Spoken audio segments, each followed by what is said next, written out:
ka pa din humawak ng kutsilyo sa kusina? Don't worry, at may solusyon tayo dyan. Ito yung Japanese-made multifunctional commercial scissor knife. And ito ay made high-quality material.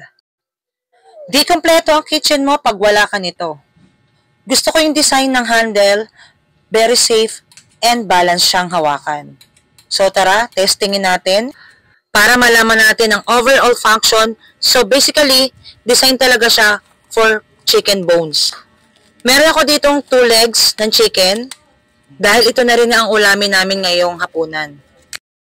Uy, grabe guys, sobrang talas niya. Narinig niyo ba yung crackling sounds na yon? Grabe, sagat to the bones talaga.